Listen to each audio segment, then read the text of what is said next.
Shalom, shalom, soyez tous bénis dans le nom puissant de notre Seigneur Jésus-Christ de Nazareth.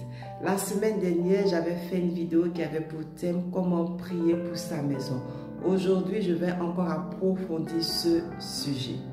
Concernant le sang de Jésus, en plus de l'invoquer sur la porte d'entrée de ma maison, j'invoque le sang de Jésus sur tout ce qui se trouve dans ma maison. Oui. J'invoque le sang de Jésus aussi sur toute personne qui vit dans ma maison.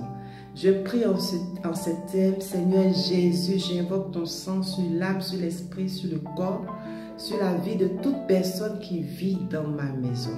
Seigneur Jésus, j'invoque ton sang sur tout ce qui se trouve dans ma maison, que ce soit la nourriture, la boisson, les vêtements, les meubles, j'ai dit bien, sur tout ce qui se trouve dans ma maison. Oui. Et cela chaque jour. En ce qui concerne le feu de Dieu, j'invoque le feu de Dieu devant la porte de ma maison. J'invoque le feu de Dieu tout autour de ma maison. J'invoque le feu de Dieu sur le toit de ma maison. Et j'invoque aussi le feu de Dieu dans ma maison, dans toutes les pièces de ma maison. En ce qui concerne l'Esprit de Dieu, j'invoque l'Esprit de Dieu sur toute personne qui vit aussi dans ma maison. Oui, je dis Esprit de Dieu, repose-toi, couvre-toi sur chaque membre de ma maison. En ce qui concerne les anges de Dieu, l'ange de l'Éternel, je prie ainsi, Éternel Dieu, envoie tes anges auprès de chaque personne de ma maison. Éternel Dieu, que ton ange protège telle personne de ma maison, que ton ange campe autour de lui, que ton ange campe autour d'elle. Oui, mon frère, ma soeur, il faut prier intensément. Et cela chaque jour.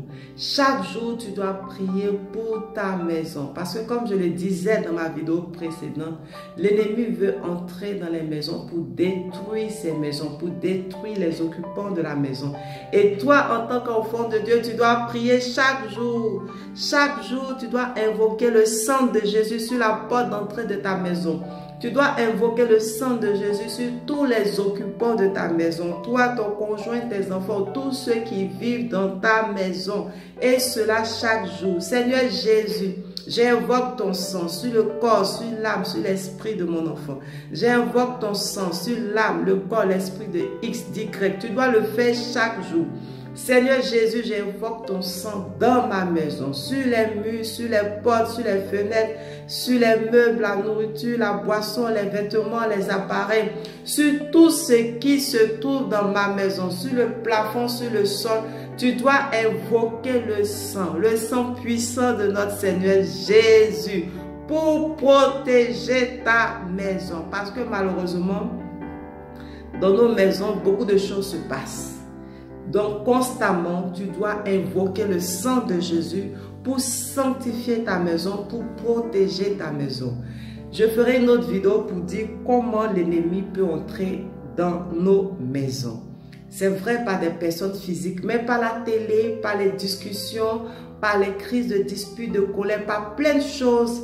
L'ennemi peut entrer dans ta maison. Tu travailles toute la journée, tu ne sais pas ce que tes enfants regardent à la télé, tu ne sais pas ce qui a été dit dans ta maison, tu ne sais pas ce que le voisin, un passant, je ne sais qui, a prononcé sur ta maison, tu ne sais pas qui est venu spirituellement déposer quelque chose dans ta maison, devant la porte de ta maison. Tu dois continuellement invoquer le sang de Jésus qui purifie, qui sanctifie et qui protège dans ta maison et aussi sur toutes les personnes qui vivent dans ta maison. Tu dois invoquer le feu de Dieu, pas seulement devant la porte de ta maison, tout autour. Demande à l'Éternel Dieu que son feu clôture ta maison, protège ta maison.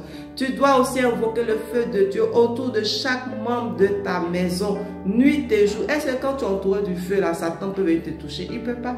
Quel sorcier, quel agent de Satan qui va s'approcher de toi? Il ne pourra pas. C'est pour cela que chaque jour, tu dois invoquer le feu de Dieu dans ta maison, autour de toi, autour de ton conjoint, autour de tes enfants, autour de chaque personne qui vit dans ta maison. Oui, tu dois invoquer le feu de Dieu sur le toit de ta maison, autour du bâtiment, si tu vis dans un bâtiment, autour de ton quartier. Oui, tu dois quadriller la zone. Les anges de Dieu, tu dois aussi demander à l'Éternel Dieu d'envoyer ses anges te protéger Si l'ange de l'Éternel est devant la porte, aucun démon ne peut traverser la porte. Si l'ange de l'Éternel campe à côté de toi, qui peut entrer dans ta chambre, qui peut te toucher? Personne. Tu dois prier, mon frère. J'espère que cette deuxième vidéo sur le thème comment prier pour sa maison t'a fait du bien. Et je ferai encore d'autres vidéos sur ce thème parce que c'est important. Oui, il y a beaucoup de choses à dire. Exemple, inviter Dieu, parce que malheureusement, des personnes n'ont pas dédié leur maison au Seigneur Jésus depuis leur première nuit, depuis qu'elles ont eu la clé de la maison. Elles n'ont jamais demandé au Seigneur Jésus de venir habiter dans la maison, de venir régner dans leur maison. Beaucoup de personnes, malheureusement, reçoivent, je ne vais pas dire n'importe qui, tout le monde chez eux. Pourtant, la Bible nous dit dans un passage, tu ne feras pas entrer.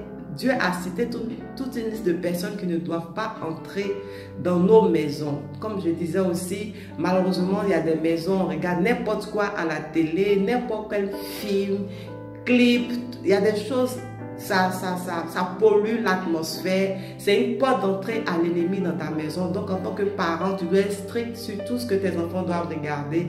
Tu dois imposer des règles dans ta maison. Il y a plein de choses à dire sur ce sujet. Par la grâce de Dieu, je ferai encore d'autres vidéos. Dieu vous bénisse et je vous dis à bientôt.